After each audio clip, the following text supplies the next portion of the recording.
तमूनसं गृहपतिं वरेण्यं त्वामग्ने अतिथिं पूर्व्यं विशः शुचिष्केशं गृहपतिं निषेविरे बृहत्केतुं पुरूरूपं धनस्पृतं सुशर्माणं स्ववसं जरद्विषम् त्वामग्ने मानुषीरीरते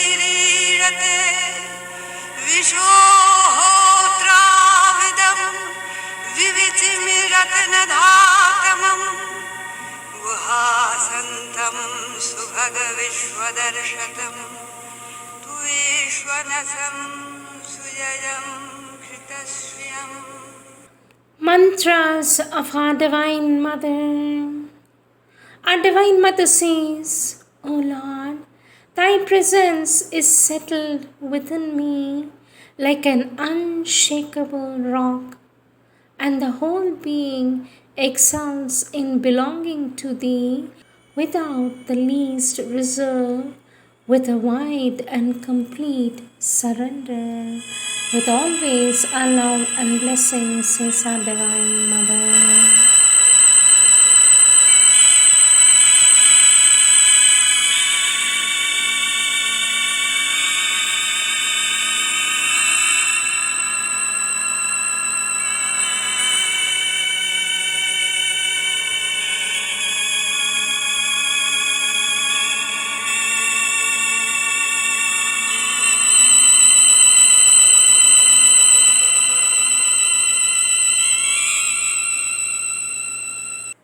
Sri Aurobindo's Savitri, Book 1, The Book of Beginnings, Canto 3, The Yoga of the Soul's Release, page 39. As if a story long written but acted now, in his present he held his future and his past, felt in the seconds the uncounted years, and saw the hours like dots upon a page. An aspect of the unknown reality altered the meaning of the cosmic scene. This huge material universe became a small result of a stupendous force overtaking the moment the eternal ray illumined that which never yet was made. Thought lay down in a mighty voicelessness. The toiling thinker widened and grew still. Wisdom transcendent touched his quivering heart. His soul could sail beyond thought's luminous bar. Mind screened no more the shoreless infinitude. Across a wide, retreating sky he glimpsed, through a last glimmer and drift of vanishing stars, the superconscient realms of motionless peace, where judgment ceases and the word is mute, and the unconceived lies pathless and alone. There came not form or any mounting voice. There only were silence and the absolute. Out of that stillness, mind newborn arose and woke to truths once inexpressible, and forms appeared dumbly significant. A seeing thought, a self-revealing voice. He knew the source from which his spirit came. Movement was married to the immobile vast. He plunged his roots into the infinite. He based his life upon eternity.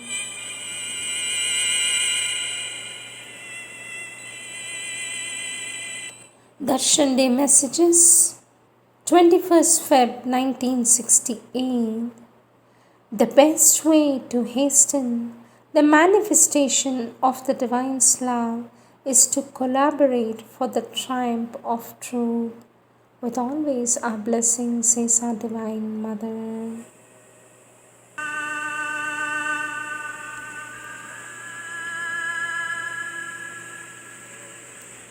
Words of our Lord Sri Aurobindo, taken from the collective works of our Lord Sri Aurobindo, book Letters on Yoga, Part 1.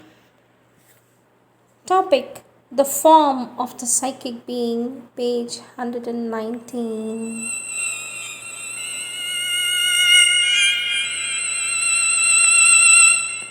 Our Lord Sri Aurobindo says, formed souls enter only into formed organisms in the protoplasm, etc.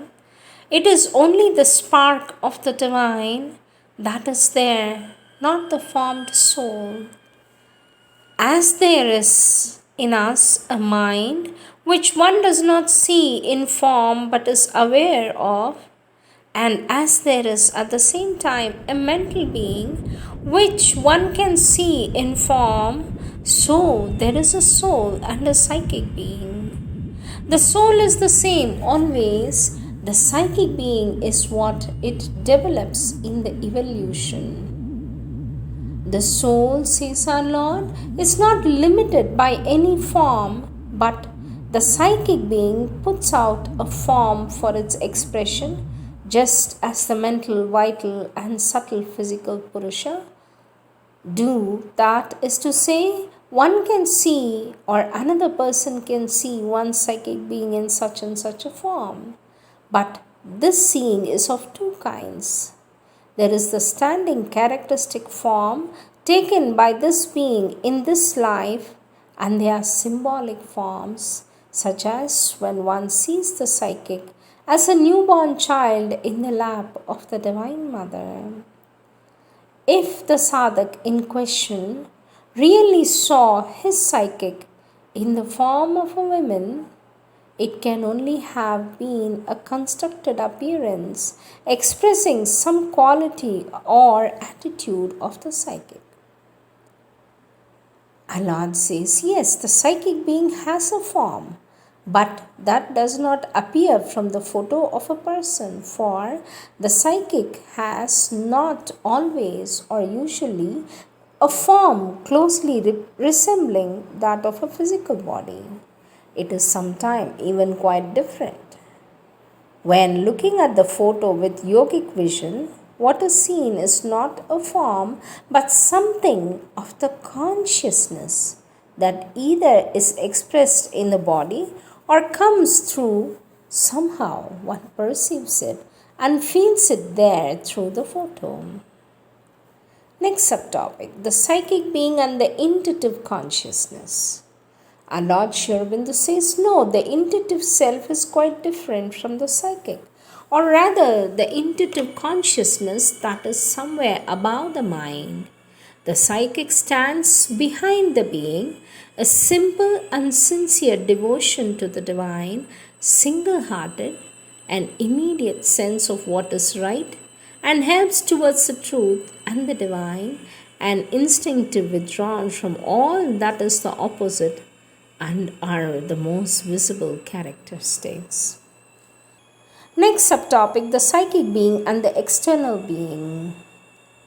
Our Lord Sri Aurobindo says, what you experience is the first condition of the yogic consciousness and self-knowledge.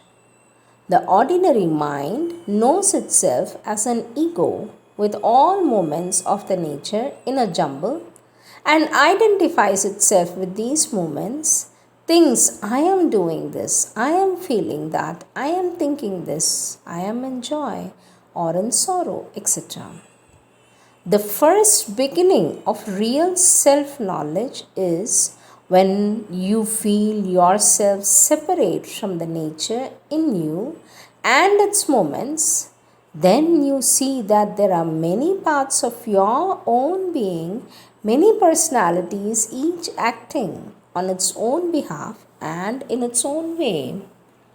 The two different beings you feel are one, the psychic being, which draws you towards the mother, the other, the external being, mostly vital, which draws you outward and downwards towards the play of the lower nature. There is also in you, behind the mind, the being which observes, the witness Purusha, who can stand detached from the play of the nature, observing it and able to choose. It has to put itself always on the side of the psychic being and assent to and support its movements and to reject the downward and outward movement of the lower nature, which has to be subjected to the psychic and changed by its influence. Next subtopic, the psychic or soul and the lower nature. Our Lord Sri Aurobindo says all belongs to nature. The soul itself acts under the conditions and the agency by the agency of nature.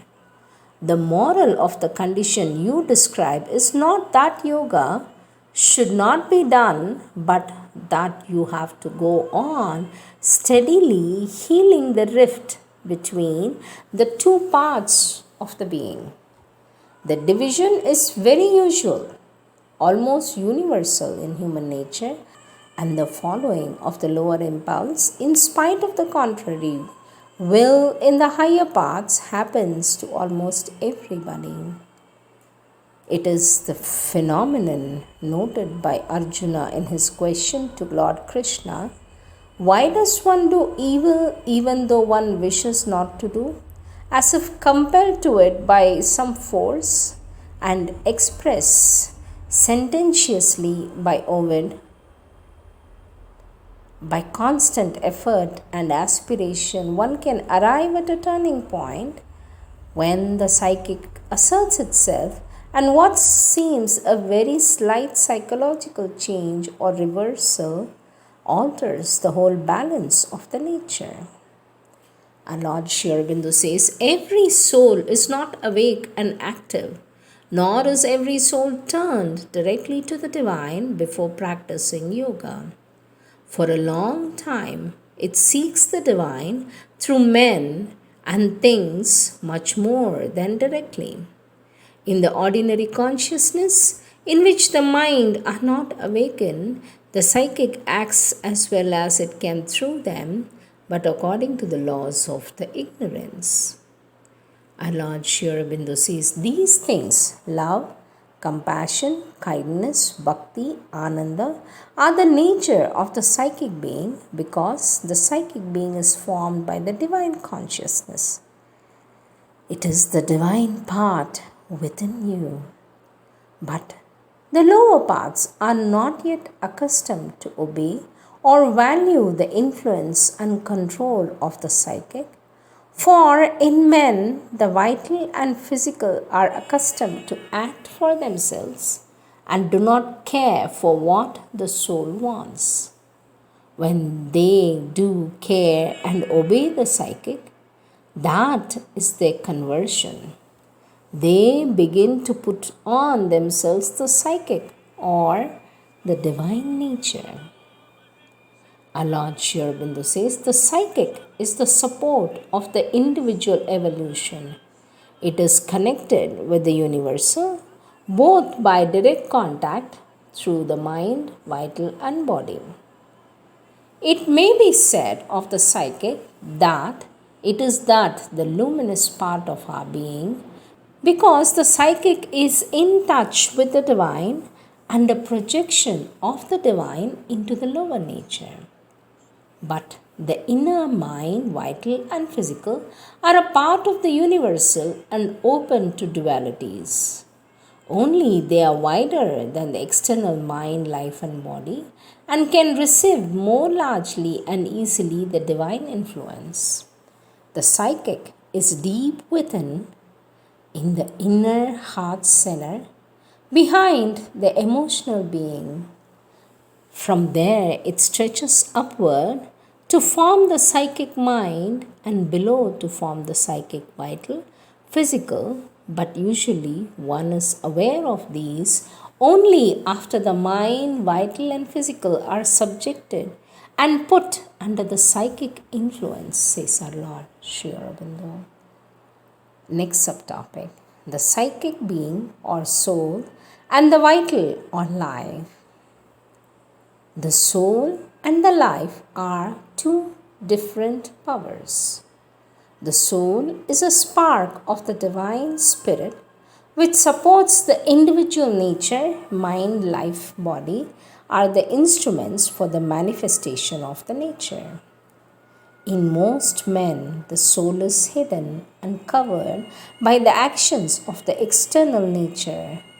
They mistake the vital being for the soul because it is the vital which animates and moves the body. But this vital being is a thing made up of desires, executive forces, good and bad. It is a desire soul, not the true thing. It is when the true soul or the psychic comes forward and begins first to influence and govern the actions of the instrumental nature that man begins to overcome vital desire and grow towards a greater divine nature. We are concerned with the growth of the soul out of ignorance, not its plunge into it. The lower nature is the nature of ignorance. What we seek is to grow into the nature of truth. How do you make out that when the soul has looked towards the truth and is moving towards it? A pullback by the vital and the ego towards ignorance is a glorious action of the soul and not a revolt of the lower nature? I suppose, says our Lord, you are floundering about in the confusion of the idea that desire soul in the vital is a true psychic of man. If you like, but that is no part of my explanation of things. I make a clear distinction between the two, so I refuse to sanctify the revolt of the lower nature by calling it the sanction of the soul. If it is the soul that wants to fail, why is there any struggle or sorrow over the business? It would be a perfectly smooth affair. The psychic being is not the fulfiller of desires. It is the spark of the divine in all things manifested here that grows into the psychic being and supports the evolution.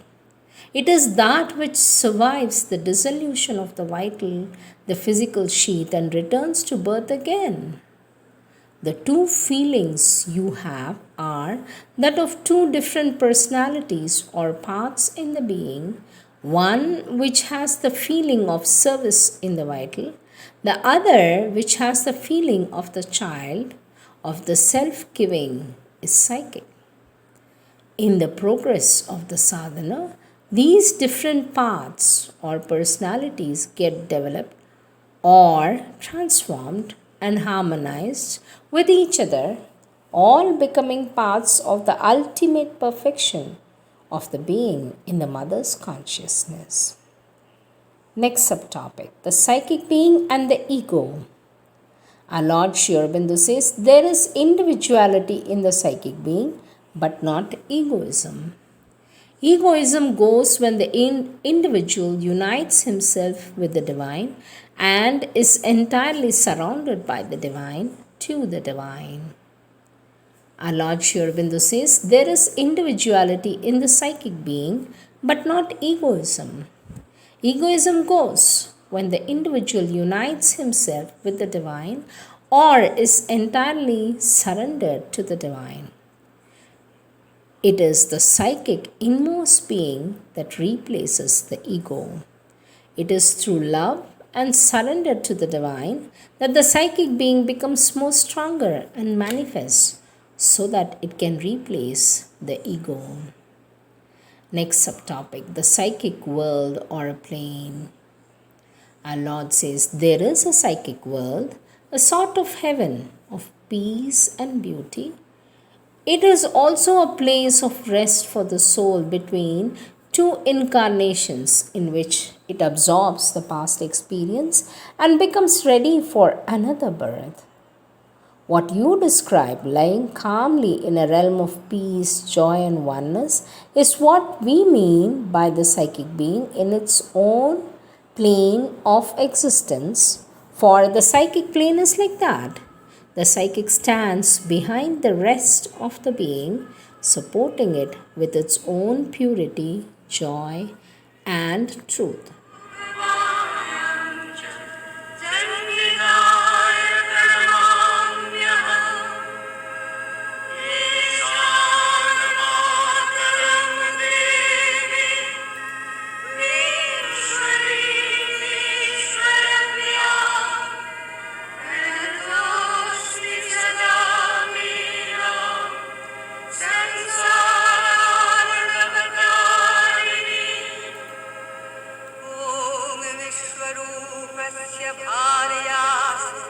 पद्मे पद्मालये शुभे सर्वतः पाहि मां नित्या महावीरा नमोऽस्तु ते नित्या महावीरा नमोऽस्तु ते महा